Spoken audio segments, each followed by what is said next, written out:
नमस्कार करवाए।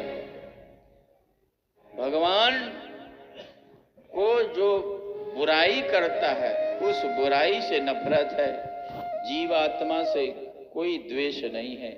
इसलिए जीवात्मा का उद्धार के लिए भगवान ने पिंडदान, जलदान आदि करवाया कंस का। अपने माता पिता को बंधन मुक्त करके उनके चरणों में प्रणाम किया, रोने लगे देवकी वसुदेव। 11.5 वर्ष के बाद आज मिलना हुआ, क्षमा कर दो। भगवान ने कहा जो पुत्र सामर्थ्य होते हुए भी माता पिता की सेवा नहीं करता वह पुत्र नहीं है, वह तो मल ही है। क्षमा कर दो। उग्रसेन का बंधन मुक्त किया, उग्रसेन को ही राजा बनाया और स्वयं छड़ीदान बनकर सेवक बन गए भगवान। लोकपाल जमकाल पवन रवि शशि सब आज्ञाकारी, सो पर उग्रसेन के द्वार बेंत कर था। प्रभु उग्रसेन के सामने बेंत धारण करके और नंद जी को भेजा वापस। नंद बाबा से कहा कि बाबा मुझे बहुत कार्य करना है, आप वापस लौट जाओ। सारी ब्रज की रास्ता को अपनी आंख के आंसुओं से भिगोती हुए नंद जी वापस आए। अपने दोनों पुत्रों को सांदीपनी गुरूप यहाँ यज्ञोपवीत, भगवान श्री कृष्ण का यज्ञोपवीत हुआ। ब्राह्मण का यज्ञोपवीत 8 वर्ष से लेकर 12 वर्ष के बीच में हो जाना चाहिए। क्षत्रिय का यज्ञोपवीत 12 वर्ष से लेकर 16 वर्ष के बीच में हो जाना चाहिए और वैश्य का यज्ञोपवीत 16 वर्ष से लेकर 20 वर्ष के अंतराल में हो जाना चाहिए। यज्ञोपवीत संस्कार, यज्ञोपवीत संस्कार के बिना वैदिक कार्य में हमारा अधिकार नहीं होता है। वैदिक कार्य का फल तभी मिलता है जब हमारा यज्ञोपवीत संस्कार हो। लोग यज्ञोपवीत संस्कार ना तो करवाते ना यज्ञोपवीत पहनना पसंद करते। बोल राधे राधे। ये हमारा हिंदुओं के चिन्ह है, आप इससे वंचित क्यों रह रहे हैं? हमारी संस्कृति को मत भूलिए। पाश्चात्य सभ्यता को हम अपनाते जा रहे हैं और हमारी संस्कृति को हम भूलते जा रहे हैं। जन्मदिन में केक जरूर काटेंगे। बोल राधे राधे। हवन करें ना करें, ब्राह्मणों से पूजन कराएं ना कराएं, भोजन गरीबों को दें या ना दें, पर केक जरूर काटेंगे। बोल राधे राधे। ये केक काटने की प्रथा कहां से चली? कौन से शास्त्र में लिखा है कि केक काटना चाहिए? हमने तो आज तक कहीं नहीं पढ़ा। किसी शास्त्र में नहीं लिखा कि जन्मदिन में केक काटने का विधान है। श्री यशोदा ने भी तो कृष्ण का जन्मदिन मनाया, पर उन्होंने पता ब्राह्मणों को बुला करके स्वस्ति वाचन करवाया, गायों को भोजन दिया, ब्राह्मणों को भोजन कराया, हवन करवाया। जन्मदिन में ऐसे ही करना चाहिए। गरीबों को भोजन कराइए, गायों को भोजन कराइए और हवन करवाइए, जिससे आपके जीवन का मंगल हो। रुद्राभिषेक करवाना चाहिए। जन्मदिन में हो सके तो भागवत कराइए, कथा करवाइए, 7 दिन की राम कथा। हम पाश्चात्य सभ्यता को अपना लिया और अपनी संस्कृति को भूलते जा रहे हैं। यज्ञोपवीत धारण करिए, अशुद्धि नहीं होती। यज्ञोपवीत को दाहिने कान में क्यों डालते हैं? मनुष्य के दाहिने कान में गंगा का निवास होता है। तो मलमूत्र करते समय हमारे शरीर में अशुद्धि ना आए, इसलिए अशुद्धि के समय भूत प्रेत भी बाधित करते हैं हमारे शरीर को। इसलिए दाहिने कान में यज्ञोपवीत, प्रत्येक जो धागे होते हैं उसके 9 धागे के 9 देवता होते हैं। यहां विस्तार नहीं कर सकते समय के अभाव से। यज्ञोपवीत का महत्व हम लोगों ने समझा नहीं, इसलिए यज्ञोपवीत धारण नहीं करते। भगवान श्री कृष्ण का यज्ञोपवीत विद्याध्ययन करने के लिए सांदीपनी आश्रम मध्य प्रदेश सांदीपनी के यहाँ उज्जैन पहुंचे भगवान श्री कृष्ण, और 64 दिन में 64 प्रकार की विद्या का अध्ययन किया। गुरु दक्षिणा के लिए निवेदन किया। गुरु माता ने कहा कि भगवान, बचपन में मेरा बेटा समुद्र के जल में डूब गया, उसको देखना चाहती हूँ। भगवान समुद्र के अंदर गए, समुद्र आया, भगवान मेरे अंदर नहीं है, एक 5 जन्य दैत्य है, शंख के रूप में रहता है, शायद उसने ही रख लिया हो। जल के अंदर गए, उस दैत्य को मारा, बालक नहीं मिला, उसके शरीर का शंख ले गए और संयमनी पुरी पहुंचे, उन्होंने शंख बजाया। भगवान ने, यमराज आए, प्रभु आज्ञा करो, कैसे यह पदार्पण हुआ? गुरुपुत्र को लाकर के दे दो, गुरुपुत्र को लाकर के दे दो। भगवान ने मरे हुए गुरुपुत्र को लाकर दिया। बहुत प्रसन्न हो गए, गुरुदेव हमारी पढ़ाई हुई विद्या सफल होगी,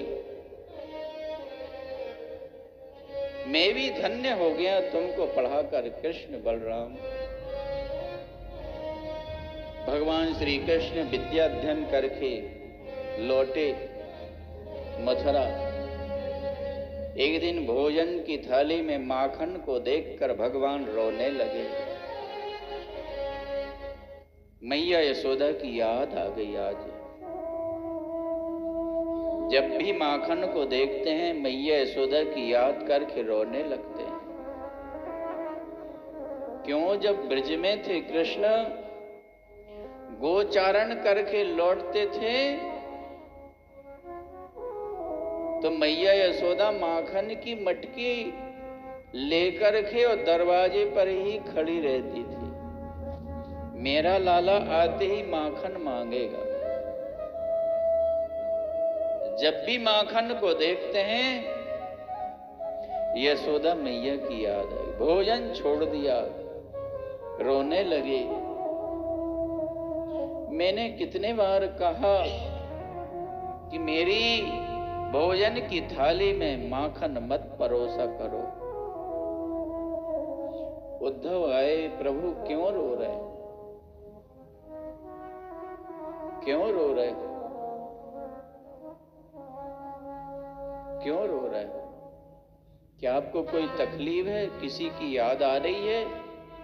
आप तो ब्रह्म है, परमात्मा है। परमात्मा क्या किसी को याद करके रो सकता है? उद्धव उद्धव मोहि ब्रज बिसरत नाही। ब्रज की याद नहीं भुलाती है। उद्धव, तुम पत्र लेकर जाओ, संदेश लेकर। गोपियों को मैंने परसों आने की कहा था, और मेरे दर्शन के लिए ही उन्होंने अपने शरीर में प्राण धारण किए हैं। अपने शरीर का श्रृंगार भी गोपियां मेरे लिए करती हैं कि हमको देखकर श्याम सुंदर प्रसन्न होंगे। निजांगमपिया गोप्य ममेति समुपासते, नाहम तो परम पार्थ। आंख में अंजन लगाती हैं तो कहती है कि देखो गोपी, ये श्याम सुंदर के आंख कितने सुंदर। दूसरी गोपी ने कहा, अरे ये श्याम सुंदर की आंख कहाँ है? ये तो तेरी आंख है। बोले नहीं नहीं, जब से इन नेत्रों में, इन नयनों में श्याम सुंदर आकर बस गए हैं, तब से ये नेत्र मेरे कहाँ रहे? ये तो श्याम सुंदर के नेत्र।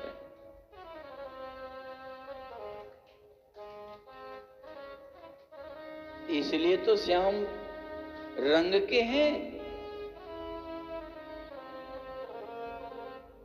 जाओ गोपियों को मेरा संदेश देकर वियोग दूर करना,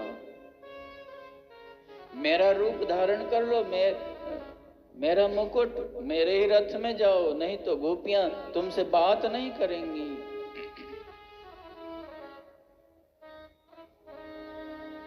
भगवान के रथ में बैठे उद्धव और श्री कृष्ण में कोई भेद नहीं है। जो उद्धव है वो ही श्री कृष्ण है। नोद्धवो अर्णमपि मन न्यूनम।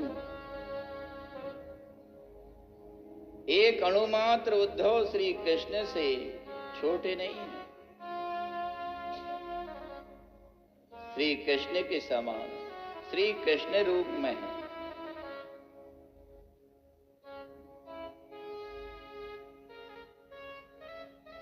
श्री उद्धव जी रथ पर बैठे। ज्ञानी उद्धव को भेजा भगवान ने, प्रेमी बन जाए इसलिए। चले मथुरा से जब उद्धव, चले मथुरा से जब उद्धव, प्रेम ने अनोखा रंग दिखलाया, सुदूर वृंदावन नजर आया। उलझ कर वस्त्र में कांटे लगे उद्धव को समझाने, तुम्हारा ज्ञान का पर्दा फाड़ देंगे वह प्रेम के दीवाने। है प्रेम जगत में सार और कोई सार नहीं। जमुना पार किया, यहां देखा, ऐसा वर्णन नहीं है कि भगवान के, भागवत में ऐसा वर्णन नहीं है कि भगवान के वियोग में सब, यहां सब प्रसन्न हैं, बछड़े खेल रहे हैं, सब प्रसन्न। इसमें भी एक गुप्त लीला, क्योंकि नंदनंदन कृष्ण प्रकट हुए थे और श्री वसुदेव नंदन भी प्रकट हुए थे। जब वसुदेव जी अपने लाला को लेकर आए तो नंदनंदन और वसुदेव नंदन दोनों एक ही हो गए, और जब गए तो नंदनंदन वापस लौट आए और चतुर्भुज रूप से वसुदेव नंदन अक्रूर के साथ चले गए। मथुरा में चतुर्भुज रूप से प्रकट हुए, इसलिए चतुर्भुज रूप से दर्शन दिया अक्रूर को। इसलिए तो हमारे ब्रजवासी कहते हैं,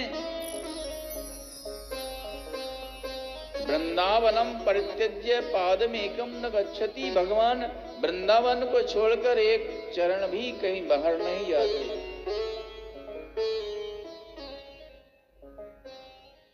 वृंदावन उद्धव जी नंद यशोदा से मिलना हुआ। नंद यशोदा के चरणों में प्रणाम किया। रात्रि व्यतीत हो गई, वार्तालाप करते करते कृष्ण के साथ। देखो उद्धव, ये यमुना है, ये पर्वत है, और जहां श्री कृष्ण ने लीलाएं की, ये वृंदावन है जहां रास किया था। आज भी उनके ये खिलौने रखे हैं, बंसी है। प्रातः काल देखा गोपियों ने किसका रथ है, अक्रूर तो दोबारा नहीं आ गया, अब किस लिए आएगा वह? देखा उद्धव है, संदेश लेकर आया है। एकांत में ले गई उद्धव को और वार्तालाप किया। क्या कभी श्याम सुंदर हमारी याद करते हैं? हाँ गोपियों, बहुत याद करते हैं। ज्ञान की शिक्षा दी गोपियों, तुम में और श्री कृष्ण में कोई भेद नहीं है, उनका ध्यान करो। पर जैसे प्रेम को देखा, ज्ञान बह गया। वृंदावन में यमुना किनारे ज्ञान गुदरी स्थान है। अब परिक्रमा लगाएंगे तो थोड़ी सी वहीं परिक्रमा में ज्ञान गुदरी स्थान, जहां पर उद्धव के ज्ञान की गुदरी बह गई थी, वहीं पर गोपी उद्धव संवाद हुआ। ज्ञान गुदरी, उद्धव हम तो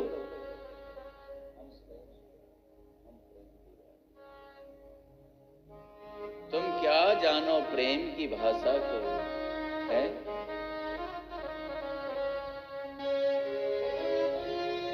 हम प्रेम में दीवानी है, ओ प्रेम में दीवाना। हम प्रेम में दीवानी है, ओ प्रेम दीवाना। हम प्रेम में दीवानी है, वो प्रेम में दीवाना।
पद रहा